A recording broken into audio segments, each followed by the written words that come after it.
Hey everyone, this is Jeff here once again. How are you guys doing? I'm doing good. Great. Alright. Progress video on the build of the Refit 1701 from Polar Lights Round 2 models. And what we're looking at is the bridge, dome piece, and the BC deck area. This is a completed part except for a little bit of light blocking I need to do on the inside from the flashing strobe back here. So we can see there. As you can already tell, there's one modification already. There's been plenty of modification on this piece, but as you can see there, I go into it and that okay, let me go back out. There it is. That little buildup of plastic that was around that strobe light, I took all that stuff off and stuff, and you know, that's the clear piece is sticking out of there, and when it strobes and stuff, you know, it looks more like it originally was when it you know, if you look at the close-ups on the bridge area and stuff from the Christie's auction photos, there is no, you know, two-layer thin buildup around that light. It's just, you know, flat deck bridge dome, then bulb sticking out, then bam, that's it. So that being said, you know, there was one modification here. Another one here, and I do want to talk about what I did for this. It's the BC deck area. I don't know if you can exactly make it out or not on the camera, but when I had worked on this, what I did, because, you know, I keep looking at the photos of the studio model, then come back and look at this, and it just wasn't quite right. And what it is was the slope of the BC deck area is incorrect. It doesn't slope over enough. I'm not exactly sure what the angle is. You know, I haven't measured anything. I was just going off of you know, eyesight and everything and stuff, and it was just off, especially in when you're looking at the slope from the saucer top and then start going up the BC deck area, then coming up of the bridge dome and then coming back down. It's almost like a V shape. Of course, you have little indentions and stuff where the bridge dome meets, because of course it doesn't go all the way to the edge on the top of the BC deck area, but it does go close enough. But when you notice it, you know, and here on mine you can tell, you know, I have done quite a bit of work, and what I did was, of course, handy dandy Dremel tool and sanding tool, go in that, and I just laid it down there at the angle I was wanting to, and just ground away all the way around it, and mainly just here on the top. Didn't go down very, you know, any further than that, because I didn't want to lose that detail. And then actually what I did, and I need to go and get it to smooth it out and everything around that edge, took a piece of styrene. And let's see here, all the work that goes on the table, everything goes on the table, if I could find it. Well, I tell you what, we'll just do this here. Ew, Lost in Space Jupiter 2. Ew, work on Lost in Space Jupiter 2. All the things that we just keep doing. Okay. Anyway, guys, there's the evidence of what I've done. There is the remainder of some sandpaper, and I just took a piece, glued it down onto the styrene sheet, then cut out me a nice little square so I had a really nice flat edge that I could use for that, and then I went around the edge of that BC deck area and smoothed it out. So, you know, that was part one of everything. Part two then came on the bridge dome itself, on this bridge piece right here. The kit originally just has these parts that are actually on the BC deck area that the bridge sits on top of, that gives you the layering that's supposed to have, that gives you that raised, you know, that raises it up. That's what I'm trying to say. Raises it up some, you know, and those parts, of course, back here, and then, you know, anywhere where you don't have the clear, and then, of course, you have that really thin clear piece that fits in there. And that's fine. But trying to light this, and more than that, trying to light it to look as accurate as I can, for as much as we do here at Unique Model Creations. Of course, the title itself says unique, so things are always going to be different, going to change up just a little bit. But, you know, when it came to this, I kind of wanted it to be a little bit close as close as I could get it to a combination of model accuracy as well as on-screen accuracy. So that being said, there with the bridge dome, what I did was, of course, Dremel tool again with that sanding bit, and I just sanded the whole top flat, and as well, you know, of course, that detail that it had around there that you paint that turns out blue with the little double lines in it. Of course, all that's gone. It'll be painted on there, of course, and once it's painted, it's back on there. But sanded it down, and then on the bottom of the bridge piece itself, what I did was I stacked 2 pieces of styrene, and I did it in a stair step. Instead of, let me see here if I can get that piece off. Okay, what I did was kind of like this. Did it in a stair step, and then I glued it to the bottom with the stair stepping going down and towards the outside, so that the slope continued to go down and it didn't curve. It didn't, you know, have slope coming down and then you just drop straight down. And one thing, I want that slope to continue on that bridge dome, so that's what I did the stair stepping, and then like the angle you're seeing here, you go up a step, then up a step.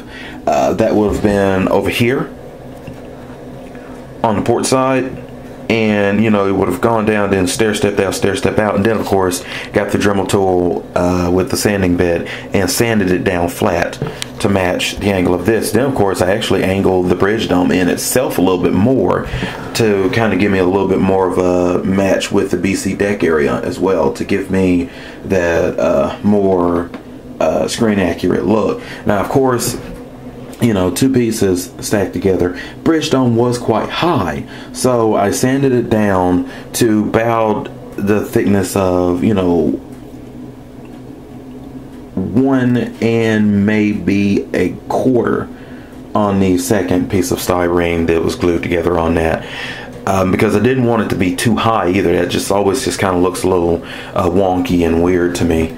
So didn't want it to look like it was perched up there. I want it to look like it flowed up there the way it does. You know, even though per Starfleet manuals, bridge domes, you know, the bridge itself is actually supposed to be a detachable module you'd be able to change, you know, based upon increases in, you know, advances in technology. So, but those were the changes that we did, and of course this side, and you know, to the sides, that's just clear styrene that was cut and formed and fitted in there and stuff, you know, to get nice and frosted and stuff. And then gotta go back in and do a little light blocking. When this strobe flashes, this thing is bright, and it's just putting out just a little bit too much light, and I didn't block it well enough, and when it flashes off, I see it back here through this there's a clear window right here, so I gotta do something about that. We're heading here in the front, so you can see we got 2 dots that are in there. See if we can get some focus. See if we can get some focus. Maybe not. Let me, you know, we're zoomed all the way out. So I want some focus really bad. There it is. All right. As you can see there, we've got 2 dots. Those are 2 5mm. Not RGB, sorry, bright white LEDs. Probably wondering how in the hell did you make that happen there? You know, the diodes are very, very close together, and then it's very, very flat off up in there. Well, again, I gotta step out so that I can give just a little bit of demonstration. A couple of tips, you know, a couple of tricks I use getting my stuff together. So let's see if we can get ourselves 2 bulbs just from somewhere. Of course, these 2 bulbs are not going to be white, but we don't know if they're white or not because I'm not going to turn them on. Yeah. So here's what you can do to get that look. And it all still revolves around the Dremel tool and this thingy right here. I love this. It just fixes a lot of problems. 2 LEDs. LEDs are rounded. Around and stuff. I can tell this right here on the left is shot already, so you're useless to me. More than likely, unless it's a slow flashing RGB LED, which it may be, but I don't think so. But anyway, though, back to the demonstration. Okay, 2.5mm LEDs, and of course these are not the size. These are not the straw hat tops that I use. These are just, you know, two. And here, those were straw hat because the diode is like right up to the dome on the top, whereas these, they're not. But you know, for demonstration purposes, this will work. And okay, what I did was, you see here, you put them up together. Of course, you got this rounded side right here. It's not going to work. So you take that file bit and you sand them in the, you know, to the two sides and get them nice and flat, and then glue them together. Got some CA glue, and I glued them puppies together.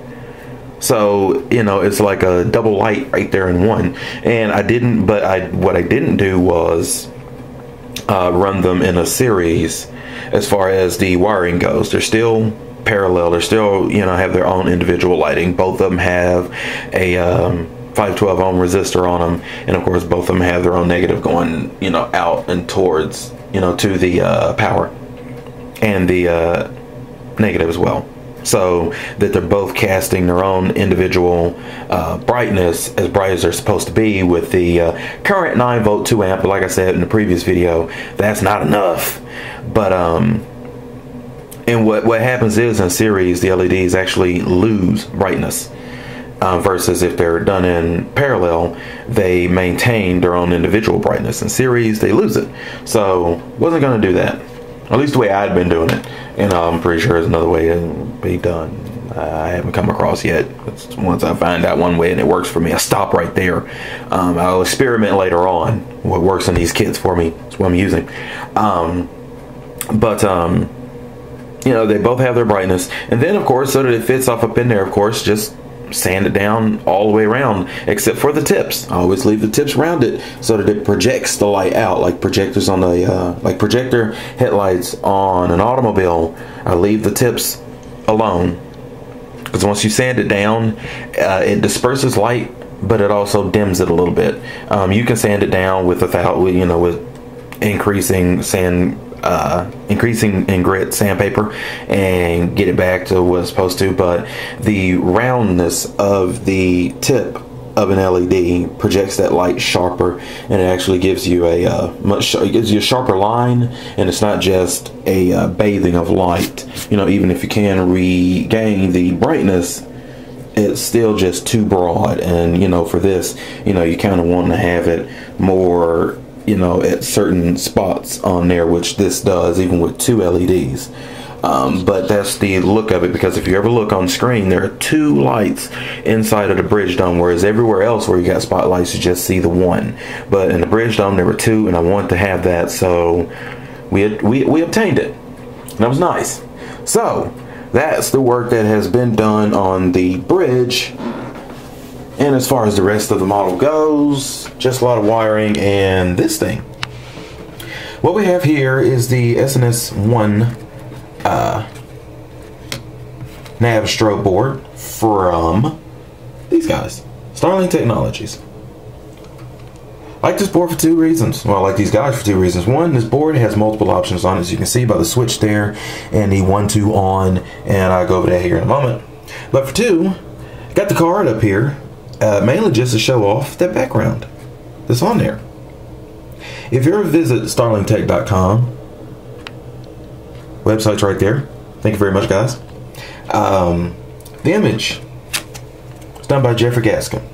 And those of you who don't know, that's me. So I'm actually proud of that. They got that up there, and it just really sets the tone off of their website so well. I do really like that they use some of my computer work on their website. But this is their nav strobe board, and looking on here, I mean, everything is nice. You definitely can tell where things go. For instance, right here up underneath there, if you can read that, and 9-volt 12 volts run, you know, between 9 and 12 volts on this board, and you know, it's clearly marked, plus sign on the left and minus sign on the right. Okay, can't mess that up. with the power coming in and stuff. And then of course, you know, up underneath here you've got the running lights, those are the navigation lights, and then you've got the strobe over here. Goes together quite well.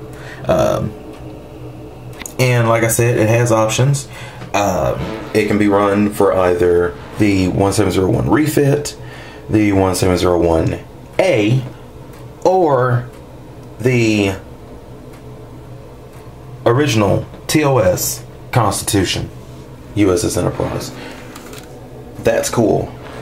3 different settings from one board. And what it is, from between the Refit and the A, is the speed in which the navs and strobe lights go on and off. And for a TOS, it's just a kind of like a slow pulsing type, you know, fade in, fade out, stays off for about like a half second, then fade in, fade out. It's really cool and stuff. So let's turn on the Enterprise here. And there we go. Right now I have it set on the 1701 setting. You know, it was just a little bit faster there. Take a look at the motion picture and you'll see that strobes going off and everything. However, I have mine done really for Star Treks 2 and 3. So these lights above and below the shuttle bay and the back there, I have mine as navigation lights. I want to see those guys blinking. I really did, not just on. I wanted to see them blinking, so I have them blinking. I'm running, of course, the strobe down there on the bottom of the ship, and these two on the backs of the nacelles. And these guys are bright too. You know, it's doing a very good job, and I like that. And then, of course, the navigation lights around the saucer. So, let me come up underneath here and look, and you should see that, you know, those won't just be, you know, too bright, especially once all the light blocking and everything else is going on with it as well. So, but looking very cool. Love it to death. Now, come back to this board here. Then I'm going to flick up switch number 2. Put it to on. Turn it back on. Let's kill the lights off. And you can see it's slower. I like that. It's slower. Now, me personally probably would run it at the faster refit pace, mainly just because of the size of the model and stuff, and you know, I don't want anybody to lose interest. So if you keep that action of the strobes and navs going at a quicker speed, then you know, people will be looking at your ship a little bit more and stuff, instead of saying, okay, flash, flash, flash. All right, let me go somewhere else. You know, so you know, that being said, we go on. Of course, the strobe again down here at the bottom. But you know, it's more. You know, that's 2 differences in the rates of that board. Now, turn off again, and I'm not sure if I have to turn this thing on and off and whenever I do this, but I just do it anyway.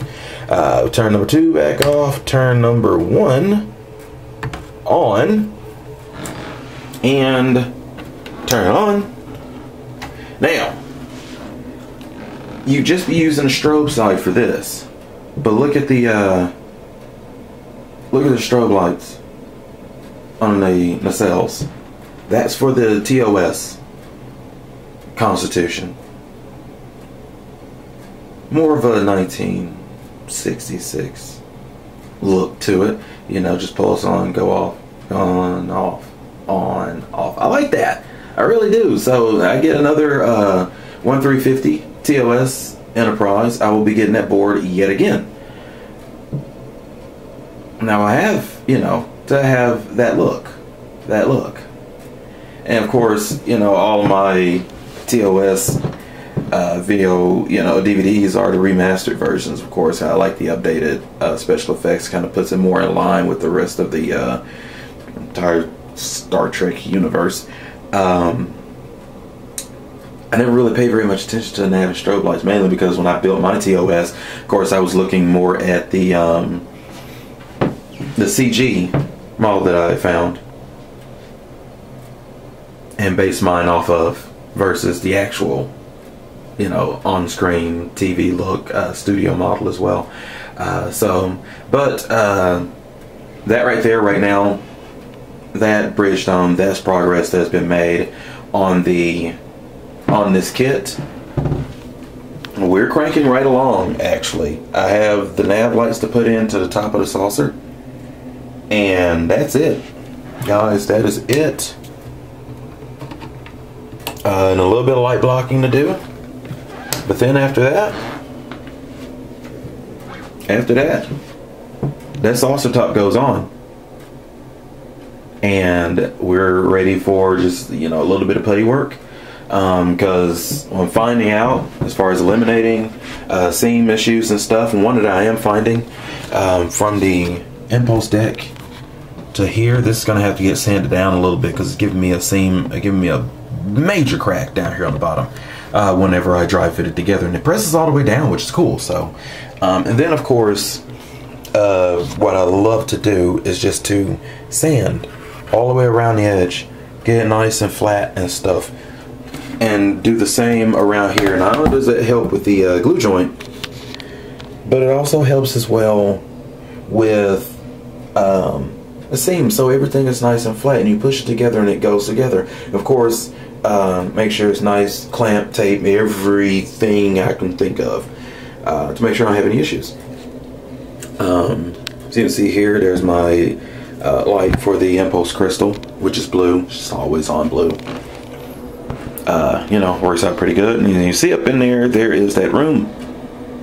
There is, if it would clear up, it's not clearing up, but we know what that is. There it is. We know what that is. That's the officer's lounge.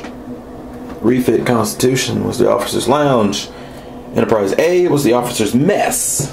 Star Trek 6, Kirk and Klingons argument, using Shakespeare as part of that argument. So, in lighting that up, I have a heavily resisted LED. I believe that is 2.2K that I use in there, so it's not so bright. So, like I said, as far as this, oh, there is one more thing I have to do. I gotta build that, you know, the rec room. Pretty much just gonna kind of match the, photo etch that you can get, you know, with the. You know, you got your walls and then floor and ceiling. Just kind of paint the detail up in there because it is kind of tiny and stuff. I may give it a little bit of relief and some edges and stuff, but other than that, not too much. So that is the work that has gone on this model. Like I said, we're cranking right along. Next video comes up, the saucer will be together, the entire ship will be together, and we'll begin masking off windows and, you know, all the clear parts and stuff. And it's seems like it's not a lot, but at the same time it does seem like it's a lot because you have all the thrusters, you've got BC deck area, you've got of course all the windows on it, you've got the shuttle bay to make sure you don't get any paint up in there, and of course for me, now these right here I don't have too much worry about, but I still will kind of stick maybe some toothpick ends up in there because that's drilled out. Since I didn't use the clear parts on these thrusters, get that out. Got to start working to get that painted and cover up my light bulb on the inside of there so that it doesn't get any paint.